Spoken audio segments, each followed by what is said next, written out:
All right, welcome back to the Canadian Gun Vault, behind the vault door. My name is Mark Morelli, and tonight's podcast subject is going to be my weekend, which was a little bit crazy. For those of you that had an opportunity to follow the Instagram page and some of the Facebook, I had a banner run around weekend working for the vault. It started with Dean's open shoot day at the Galt Sportsman's Club. It was put on by Dean from Select Shooting Supplies out in Cambridge. Dean put on a spectacular show. I got to admit, a lot of people there. I was really pleased with the turnout. Saw a lot of friendly faces, saw a lot of new faces, had an opportunity to meet a lot of great new people. The Canadian Historical Arms Museum was there, and right off the hop, as soon as you came in, once you got parked, there was the most phenomenal machine gun display that I've seen in a while. They had some real fantastic hardware there. I really spent a good deal of time before I got anywhere near the line talking with Gary, and Daniela, and it was quite frankly. I love machine guns. I mean, I don't know most of you, but when you get a chance to see, live.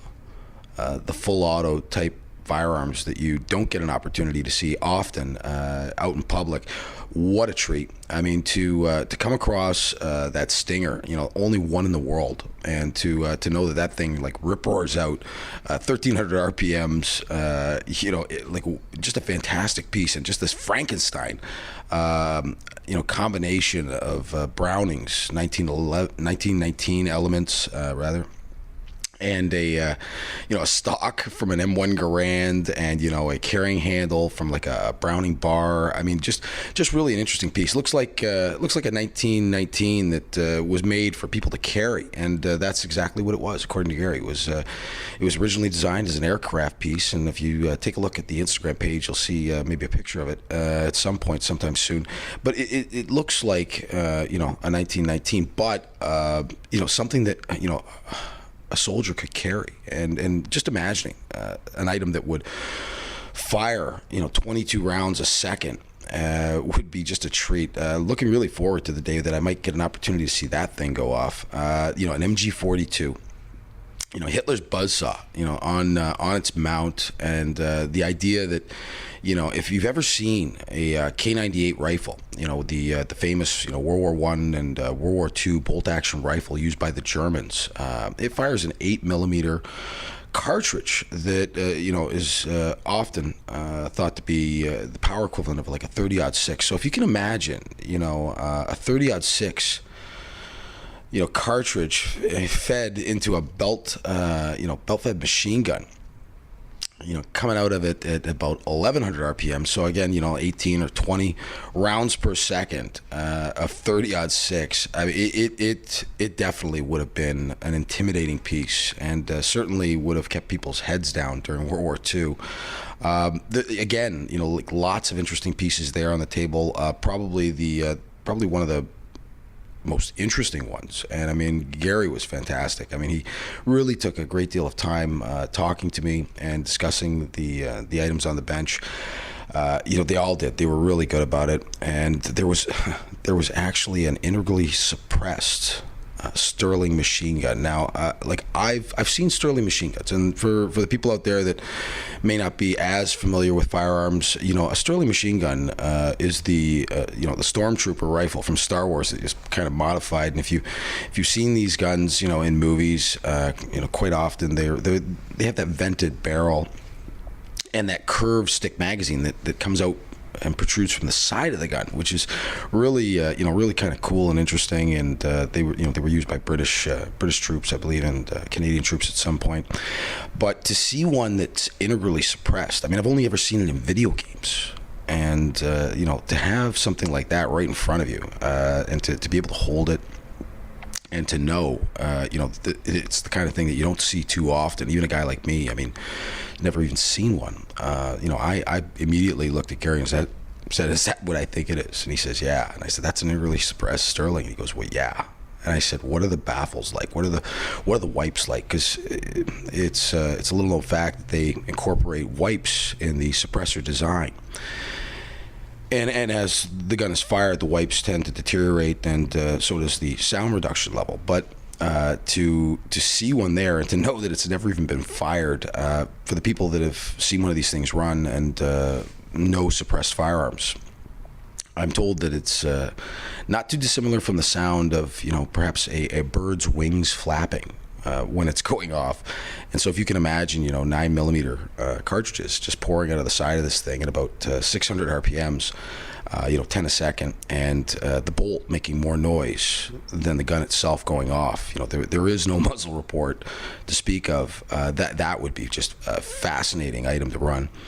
So moving right along, getting down, after buying some tickets and spending a little time with some of the crew members, we got out onto the line and immediately tried the BC 102, the new NEA 308 caliber AR-15 that is non-restricted. I'd really been looking forward to this one, and to have an opportunity to shoot an AR-15 rifle, essentially, that is non-restricted and that's been made available just recently to the public, was a real treat. I had my thoughts that it might not run as well as I had hoped, but not a single hiccup out of this rifle. It really was a fantastic shoot. It ran reliably. They had some good optics on it, and I couldn't resist picking it up off the bench. Even with the bipod, I thought maybe that I might take my chances and see if I could hit some things offhand at a couple hundred yards, and managed to on several occasions. So, it was great to see guns that really haven't been too available to the public yet at this event, and to shoot brand new firearms that have just been introduced to the Canadian consumers, like that 102, and an opportunity to shoot the Evo and the MPX made by Sig Sauer back to back was also something I'd always wanted to do. I'd fired the two separately, but not back to back, and was really happy with both of them.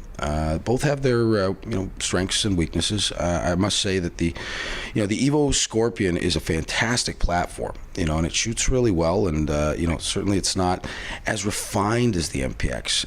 It's half the cost. So if you're buying an Evo Scorpion, it's coming in around $1,200 and change, and it's a hell of a gun. Really a great piece. The MPX comes in at double the price, but is definitely a more refined package. So, it really, I guess it depends on, how big your bank book is, and really what you want to do with it. If you want the ultimate in refined 9mm carbine type rifle, what's thought to be the new MP5, you're definitely going to be looking at that MPX by Sig Sauer. It balances so well, and it's just such a comfortable shoot. It's so solid. When you pick that thing up, you're holding a really high quality piece, and that's going to cost you. So you are looking at $2,500 or so. And ran without a hiccup, of course, and we'd run both these guns and never had any problems. So reliability, across the board is good for both units.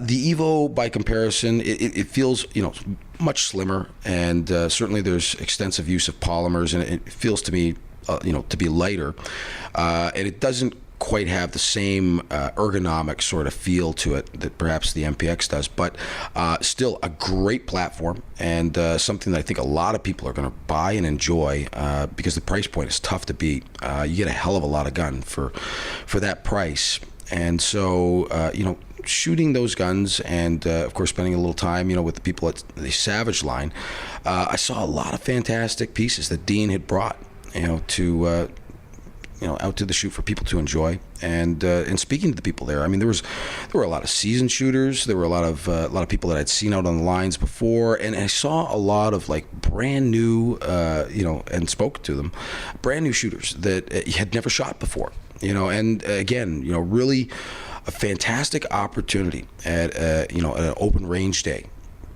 like this for people that don't have licenses and have maybe perhaps never fired a gun before, to do so in a safe environment, under supervision, and nobody really left the line looking like they were unhappy. I saw a lot of really satisfied people, and I spoke to a number of individuals, and found that most people were sitting around saying this is incredible. And that's something I really like to see. Now the Canadian Gun Vault is in full swing. We're up to about 52,000 followers on Instagram. I think we're about to crack 10,000 on YouTube.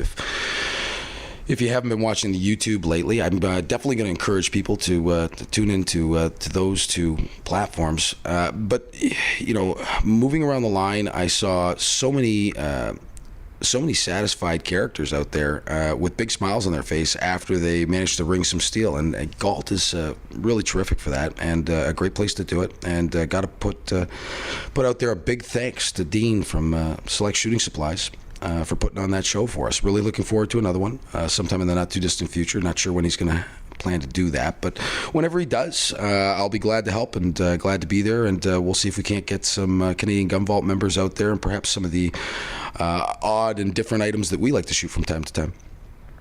Anyway, moving right along after that, I managed to make it to the part 2 of the grand opening of NAS Guns and Ammo gun store in Thorold there.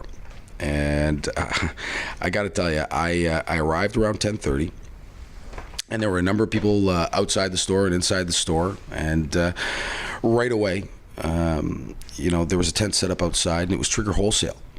And Trigger Wholesale had a terrific display of shotguns out there, and a lot of friendly staff members. And I got a chance to meet Big Marky, and who was very gracious, and we had a bit of conversation. Really looking forward to working with him in the future. And certainly couldn't resist the opportunity to take a few photos. Some people had arrived on motorcycles, and took a few photos with some of the firearms because Mark was definitely willing to participate in the Canadian Gun Vault initiative in the process, and allow us to do that. Gotta hand him a big thanks, and looking forward to talking to him in the future. And so once I spent a little bit of time outside.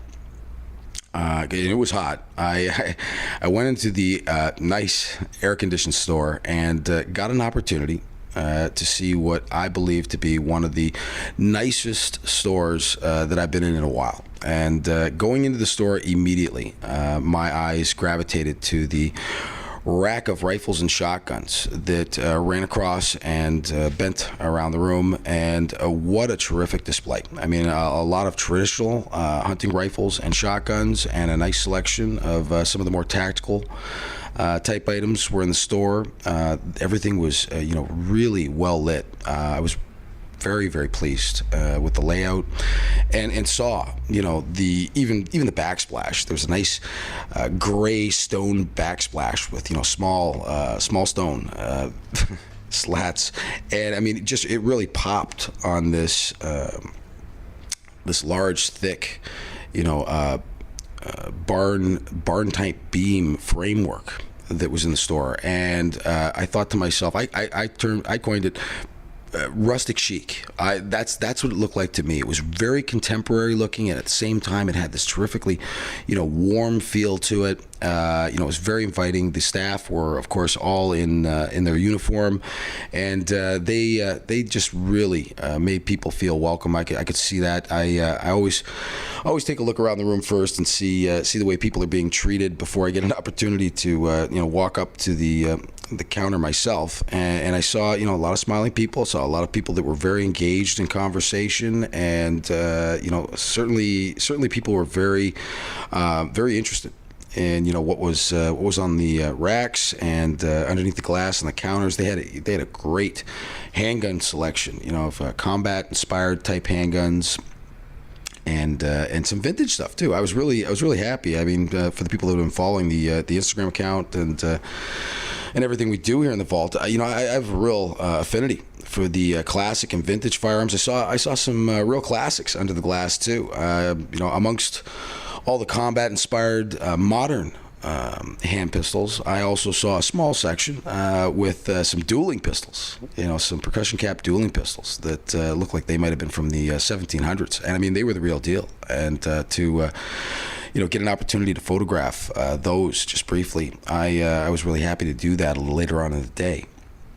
But spending a little time with the people in the store, I found them to all be very knowledgeable and very friendly. The young ladies that work behind the counter and in the back were fantastic. I love meeting all you guys, and it certainly looks like you're organized and you're ready to do business. And I think the Niagara region is ready for you. So glad to have you, and welcome to the Niagara region firearm community. And I'm sure you're going to attract people from miles away. So really glad to see a new gun store opening, and always good to see that, because it tells me that the Canadian firearms community is growing, and the demand is growing as well, which is always something nice to see. And certainly it was a real pleasant day for me, and I got to thank everybody that made me feel completely welcome, and the crew members welcome. We had a great time. I spoke to the crew after, and everybody agreed that they put on a great display, great show, and certainly looks like they're going to do some good business, and we're pleased to see you. Anyway, that's about all I have time for tonight on the Canadian Gun Vault Behind the Vault Door. We hope you've enjoyed tonight's broadcast, and you've had a great weekend. Take care of yourselves, and have a good night.